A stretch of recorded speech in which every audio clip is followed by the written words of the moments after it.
Bonjour tout le monde, mon nom c'est Elas Diop, je suis un ingénieur économiste du Sénégal et je travaille donc dans les énergies renouvelables.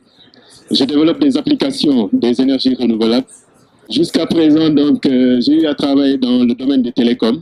En fait, il s'agit ici quand même d'une réalisation qui consistait à montrer quand même qu'il est possible, à travers une application des énergies renouvelables, de construire une maison à énergie positive en Afrique. Parce que jusqu'à présent, ça se faisait, c'est vrai, en Europe, mais en Afrique, on n'y pensait pas ou bien on ne voulait pas le faire. Et l'initiative ici était ici vraiment de construire une maison à énergie positive dans la ville de Dakar même et dans un quartier résidentiel. C'est-à-dire pas aller vraiment en dehors de la ville le faire parce que sinon on allait continuer quand même cette lancée qui jusqu'à présent était là, qui consistait à dire que les énergies renouvelables c'est pour le monde rural, c'est pour les pauvres. Et on a voulu renverser la tendance et le faire dans un quartier quand même résidentiel de Dakar pour montrer aux gens que nous avons aussi besoin de ces sources d'énergie dans les villes, car la consommation est la plus forte dans ces villes quand même que dans les régions, que dans le monde rural. Et pour cela, j'ai créé quand même une entreprise qui s'appelle Terra Technologies, parce que jusqu'à présent, je travaillais en Allemagne, où je vis jusqu'à présent d'ailleurs. Et cette entreprise Terra Technologies veut se positionner quand même comme précurseur de la transition énergétique au Sénégal et en Afrique occidentale. À travers donc ces trois volets que vous voyez ici, la diminution de la consommation énergétique, la vulgarisation des énergies renouvelables et l'efficience énergétique. Parce que pour moi, quand même, l'efficience énergétique, je la place quand même toujours en dernière position.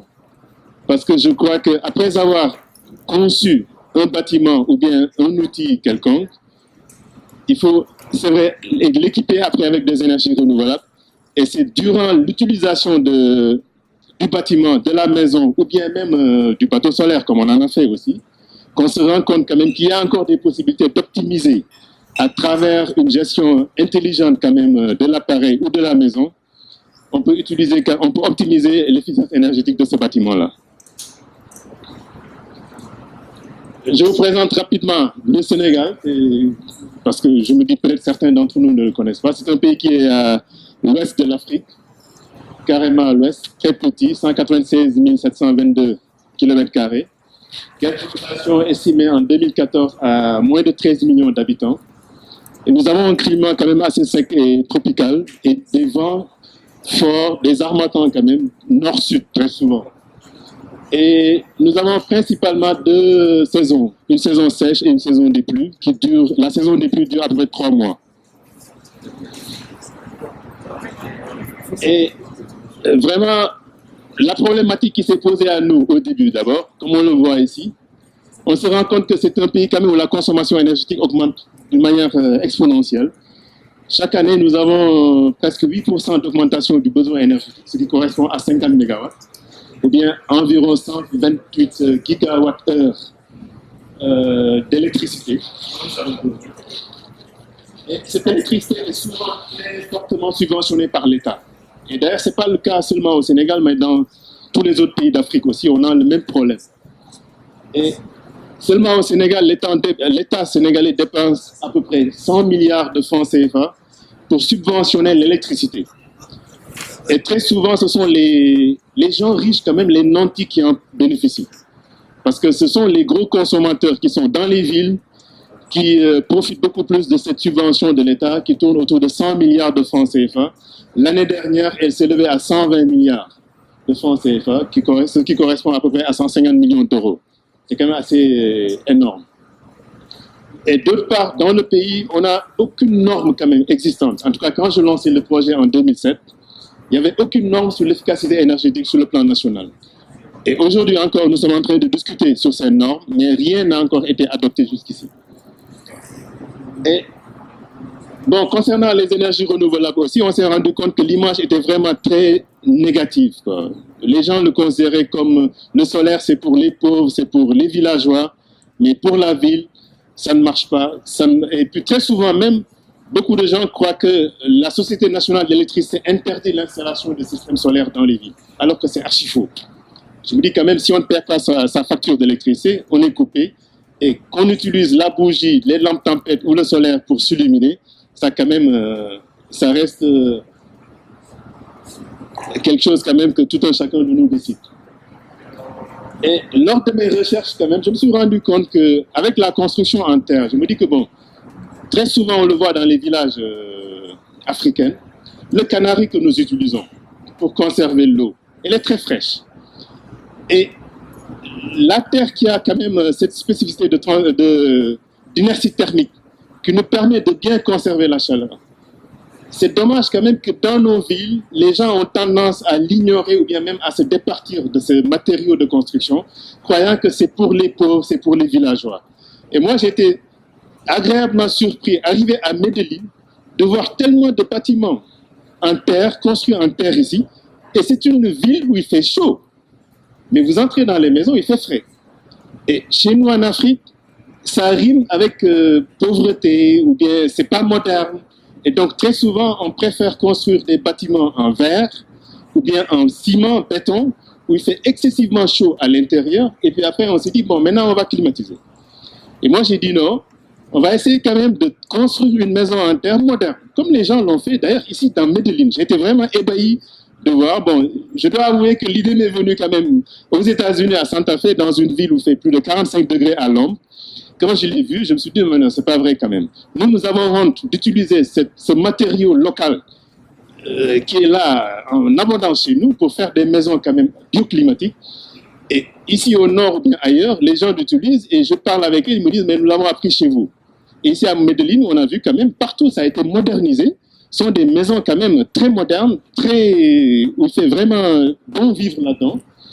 Et donc c'est dans cette démarche que on s'est dit, non, on va donc utiliser vraiment ce matériau locaux qu'est la terre et en faire des blocs de terre compressés. C'est-à-dire que donc utiliser juste un certain pourcentage de ciment comme liant pour stabiliser quand même ce matériau.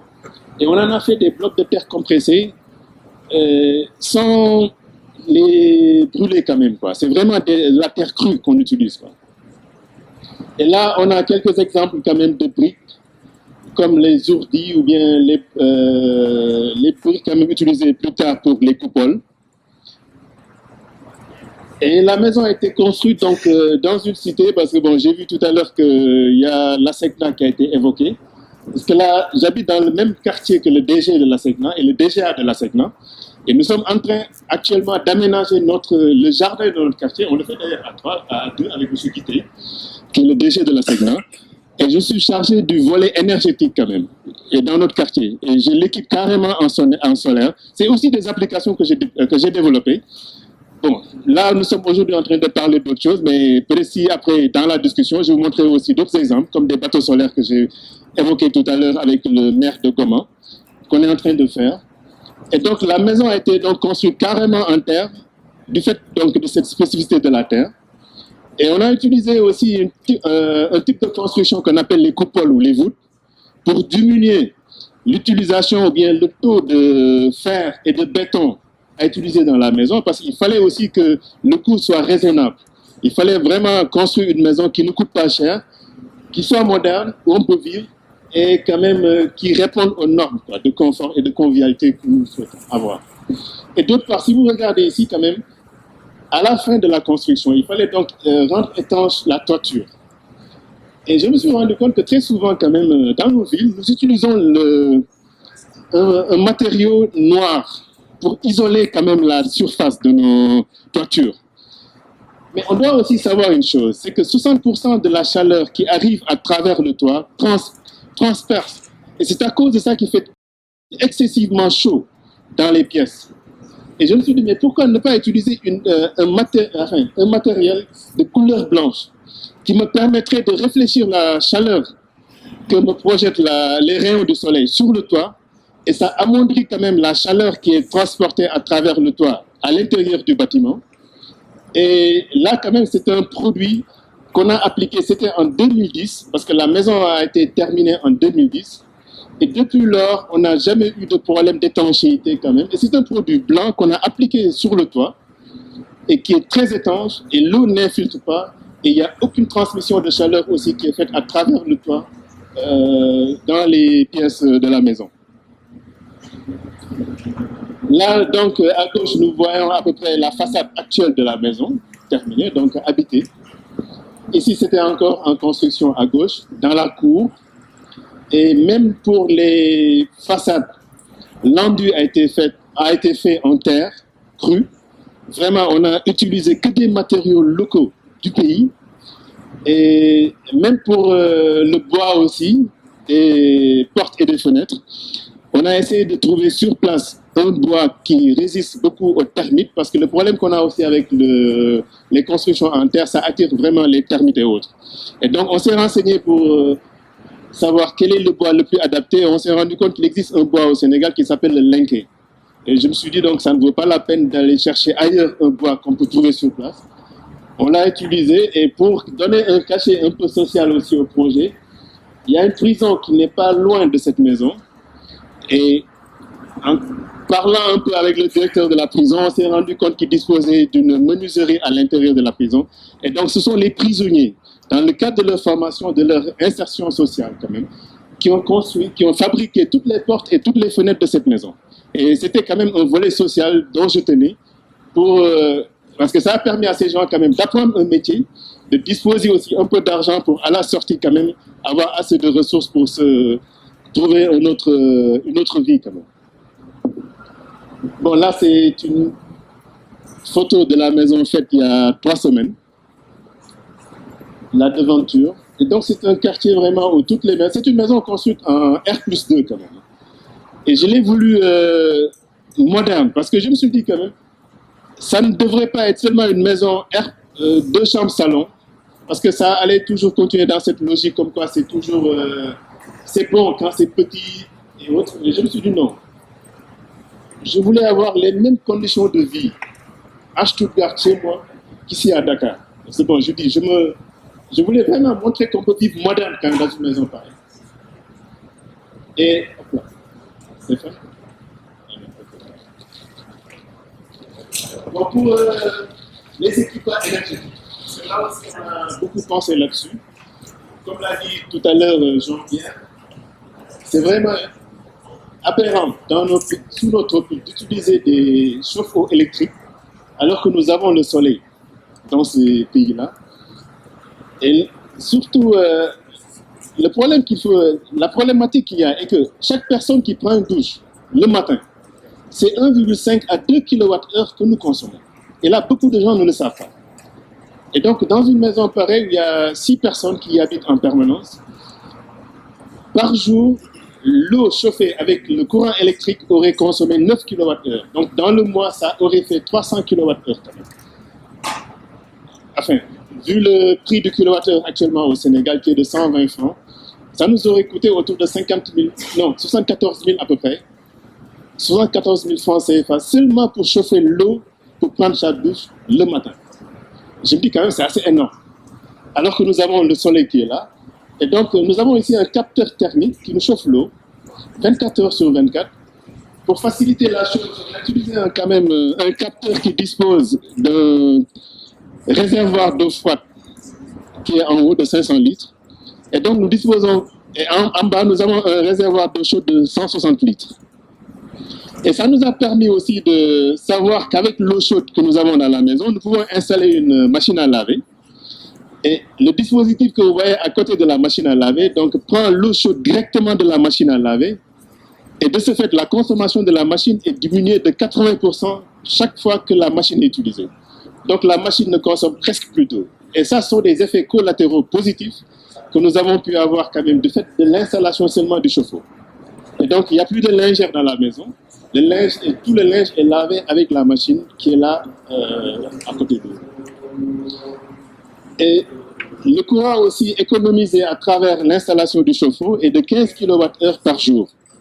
Je crois que quand même si on fait une projection dans le mois ou bien dans l'année, vous allez vous rendre compte quand même de ce qu'a permis d'économiser en électricité avec une installation pareille.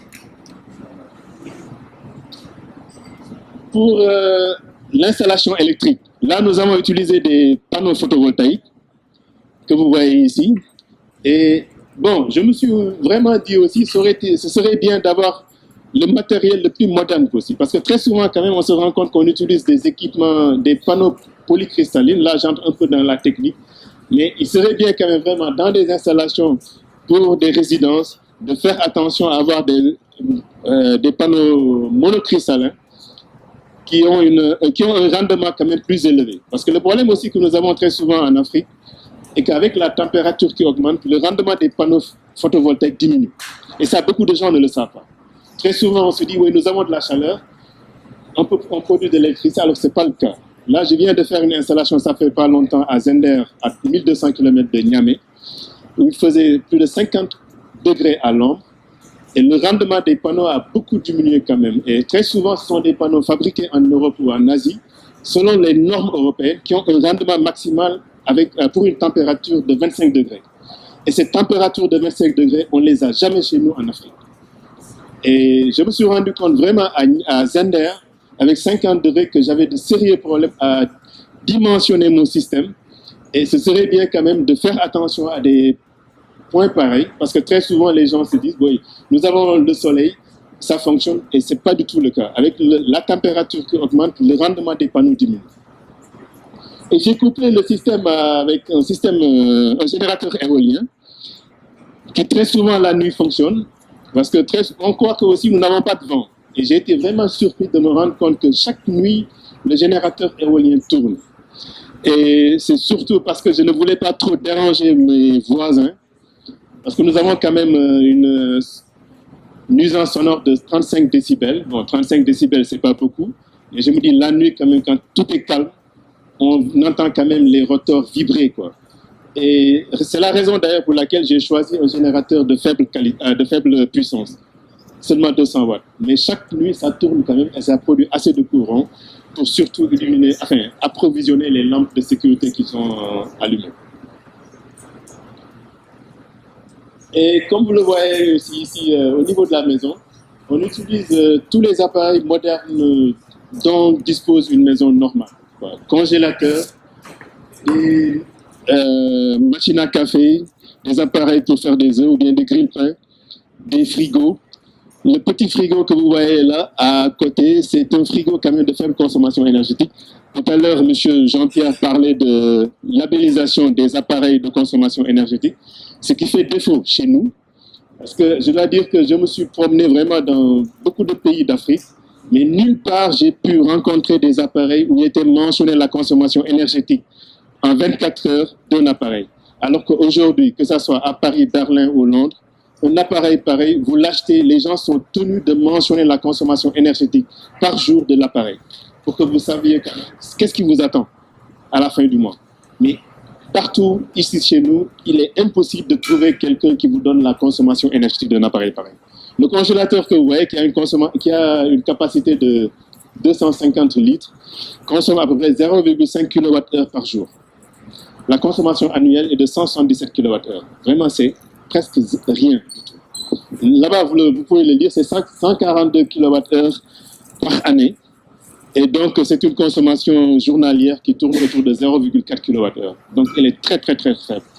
L'appareil vous coûte, donc, même si je l'avais branché sur le réseau de la Société nationale d'électricité, la facture tournerait autour de 50 000 francs CFA pour toute l'année.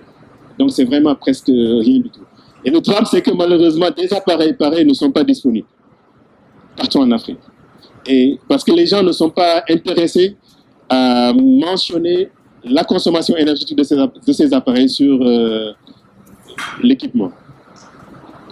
Bon, pour aussi, concernant le bilan écologique de la maison, bon, on s'est dit, d'autant plus que la nappe phréatique n'est pas très profonde au niveau de la zone, on fait un puits, et donc tous les chasses d'eau de la maison, parce que chaque fois que vous appuyez quand même, c'est 7 à 8 litres qui partent pour rien, nous avons fait un puits, et avec l'eau du puits, tous les chasses d'eau de la maison sont alimentés, et d'autre part aussi tout ce qui est arrosage des arbres, plantes et autres. Bon, c'est vrai que pour nous, les pays du Sahel, c'est assez important quand même. Dans d'autres pays comme au Cameroun ou au Gabon, il y a assez de pluie ou ici. Je me dis que bon, pour eux, le problème ne se pose pas. Mais au niveau des pays du Sahel, quand même, on a un problème d'eau très crucial. Et raison pour laquelle je m'étais dit, ça n'a pas de sens quand même d'utiliser l'eau potable pour les chasses d'eau, pour arroser des arbres ou des fleurs.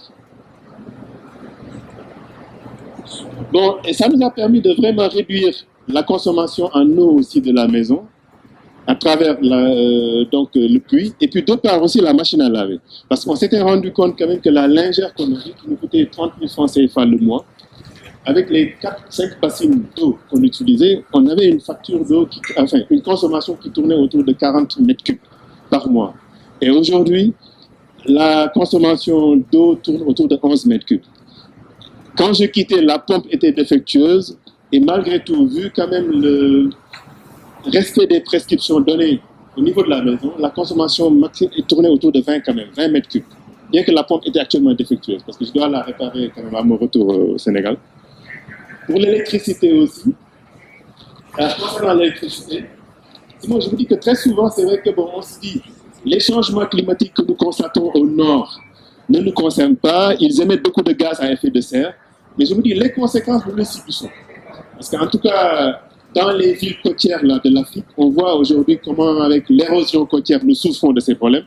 À Dakar, nous perdons, ou bien au nord à Saint-Louis, nous perdons vraiment chaque année des terres et des terres. Et on s'est rendu compte quand même qu'avec l'utilisation de ces énergies renouvelables pour cette maison, simplement, j'ai essayé de faire un benchmarking en comparant la consommation énergétique avec mes voisins, qui tournaient autour de 1000 kWh par mois.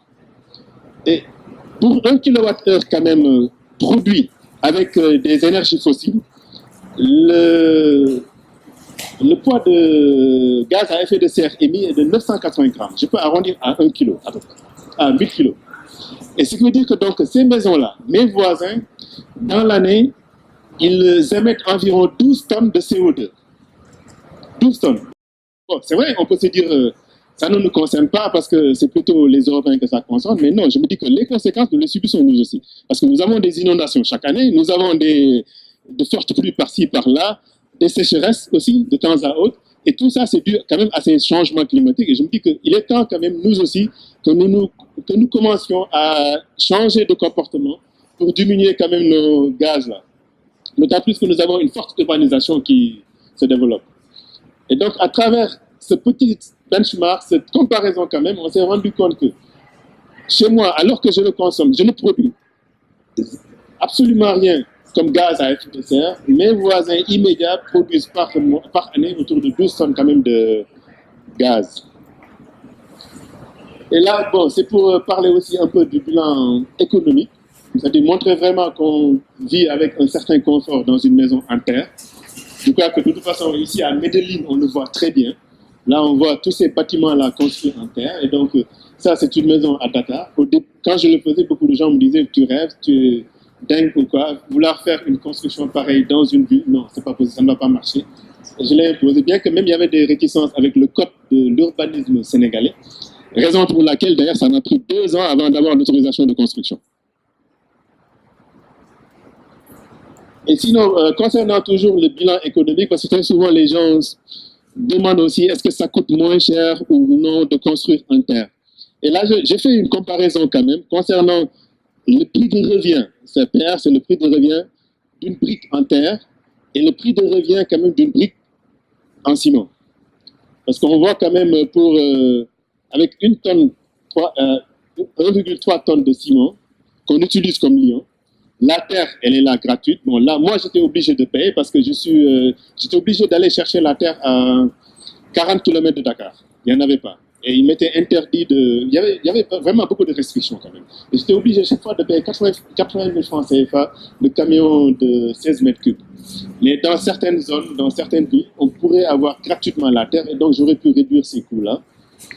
Et sinon, vous voyez quand même, quand on décline, au bout du compte, avec les frais, pour la main-d'œuvre, l'eau, bon, c'est vrai que nous avions le puits sur place, donc raison pour laquelle le coût est le même. Et donc, pour les 3000 briques, on dépensait à peu près 295 000 francs CFA. Et pour les briques en ciment, c'est 435 000 francs. Donc, on avait quand même une réduction du coût de production des briques de presque 30%. Et ça, c'était vraiment du concret, parce que je l'ai mesuré, j'ai calculé, ce n'est pas des évaluations qui ont été faites. Et concernant toujours le bilan économique, parce qu'il fallait aussi savoir, est-ce que le solaire thermique installé a un avantage, a un rendement, oui ou non. L'investissement total, on le voit là-bas, c'était 1 690 000 francs CFA. le chauffe-eau, les mitigeurs et la machine à laver. Parce que bon, je me dis, la machine à laver, quand même, je l'inclus là-dedans, parce qu'à travers cette installation, j'ai pu économiser donc, la lingère que l'on voit ici, ces frais-là, qui, elle nous coûtait dans le mois 30 000 francs CFA. Bon, c'est vrai que c'est une main-d'œuvre quand même qui a été éliminée, mais je me dis, bon, qu'on le veuille ou non, bon, il faut quand même qu'on se modernise un peu. Et donc, ce sont 360 000 francs CFA qui ont été économisés. Les frais de pressing aussi, parce que très souvent, les chemises qu'on porte en cravate ou bien d'autres amis, on les amenait tous au pressing. On n'avait pas confiance aux lingères. Et ces frais s'élevaient à 250 000. Aujourd'hui, ils ont été réduits quand même à moins de 50 000 francs CFA. Et le charbon aussi qu'on utilisait pour le repassage. Parce que je dois dire aussi qu'aujourd'hui, nous utilisons le fer à repasser, le fer électrique, pour faire le repassage. Seulement avec une bonne éducation. C'est dit aux bonnes, le repassage se fait entre 11h et 15h. Là où le soleil est vraiment au zénith, pour ne pas trop fatiguer quand même les batteries, pour ne pas épuiser quand même la consommation énergétique. Et donc là, on voit quand même comment à travers cet investissement-là, l'économie réalisée en un an, ça veut dire donc vraiment en un an, j'ai pu économiser, amortir du moins presque 80 à 85% de l'investissement réalisé. Parce que très souvent, on se dit, oui, l'investissement de départ du solaire coûte cher, c'est trop lourd et tout. Mais là, on voit nettement que les 1 690 000 quand même, en un an, j'ai pu amortir 1 300 000 francs CFA.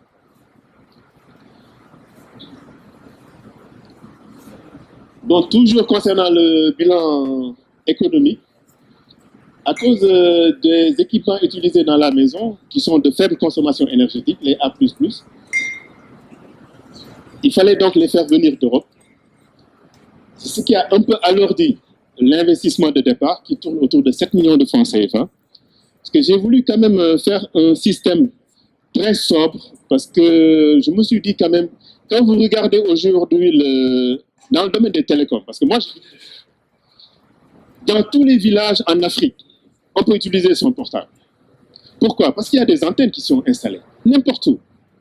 Et ces antennes sont très souvent alimentées avec des énergies renouvelables. Personne ne se pose des questions sur le volet économique dans cette situation-là. On fait l'investissement parce qu'on se dit que c'est rentable. Aujourd'hui, n'importe où vous allez dans un village en Afrique, vous utilisez votre téléphone portable, ça marche. Les sociétés de télécom ne se posent pas de questions là-dessus. En un an, ils amortissent les investissements. Moi, j'ai fait des planifications pour des systèmes de communication et je sais de quoi je parle. Et je me suis dit quand même, pourquoi donc ne pas aussi le faire en ville? Et là, on a voulu utiliser un système moins performant parce que là-bas, quand même, il fallait assurer une autonomie 24 heures sur 24. On avait des exigences plus élevées. Mais ici, je me suis dit, avec 36 heures quand même, parce que l'ensoleillement que nous avons à Dakar est assez élevé, et avoir une autonomie de 36 heures, c'est assez suffisant quand même pour pouvoir alimenter une maison. Et raison pour laquelle on a diminué les coûts, les batteries n'ont pas été trop dimensionnées. Et avec une facture qui tourne autour de 100 000 francs CFA le mois, j'aurais pu amortir mon investissement en 5 ans. Et après les 5 ans, je me dis, bon, c'est amorti, tout ce que je pourrais avoir comme... ce sont des bénéfices, quoi, en quelque sorte. Bon, sinon, les avantages, on le voit, on a des avantages non quantifiables, comme la sécurité qui augmente, parce qu'avec la lumière qu'on a à travers la cour d'or et derrière, quand même, il y a quand même ces avantages qu'on ne peut pas quantifier. On ne connaît plus la coupure, parce que très souvent, c'est quand les groupes électrogènes du voisinage sont en marche que je me rends compte que nous sommes en coupure dans le quartier. La qualité de vie aussi qui augmente. Parce que bon, je me dis aujourd'hui quand même, on est beaucoup plus libre dans notre manière de faire, parce que nous avons des appareils comme des fours micro-ondes dans la maison, et nous ne sommes pas obligés de cuisiner chaque jour.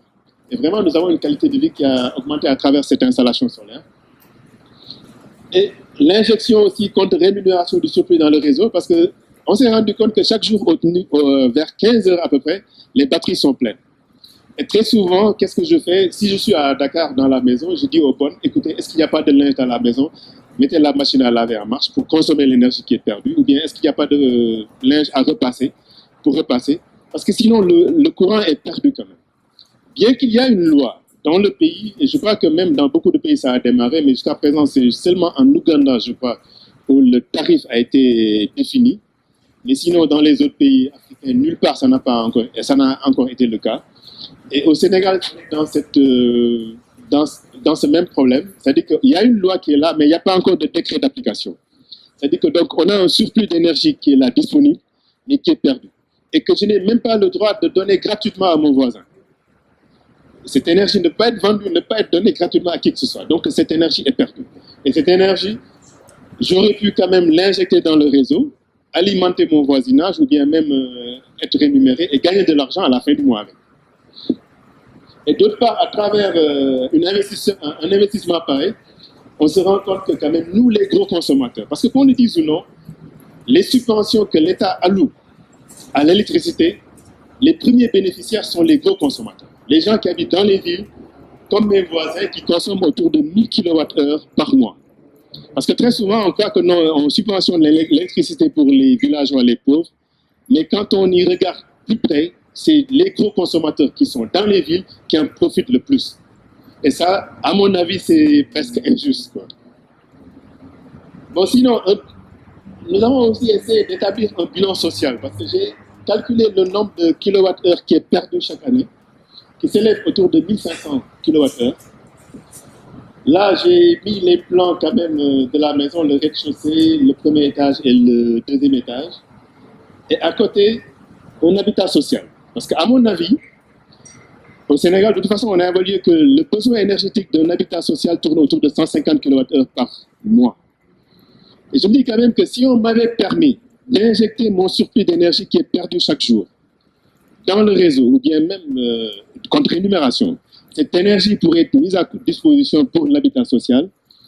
Et je vous dis, même si on ne me donne pas l'argent contre cette injection, je serais peut-être prêt à parrainer une maison pareille. Et donc donner gratuitement cette énergie et permettre quand même à une maison sociale de bénéficier de l'électricité pendant qu'ils n'en ont pas. Et je crois que quand même à travers une action pareille, on pourrait avoir beaucoup plus d'équité, comme l'ONU Habitat essaie de le préconiser à travers ce forum ici. Et je trouve que bon, là, c'est un exemple de bâtiment que nous avons réalisé à Dakar, et dans le domaine du bâtiment, mais que nous avons aussi fait dans d'autres domaines, dans le domaine agricole, dans le domaine de transport, la pêche. Mais bon, comme que c'est un forum concernant l'habitat, on s'est dit on se concentre là-dessus. Et j'espère que quand même vous avez un peu apprécié. J'ai été un peu rapide, j'ai essayé d'éliminer les termes techniques quand même dans ma présentation parce que d'éviter de parler comme un ingénieur, mais vraiment de tout général. Si jamais des questions sont encore n'ont pas encore été traitées, je suis à votre disposition pour répondre de toutes sortes de questions possibles. Et je vous remercie vraiment de votre attention.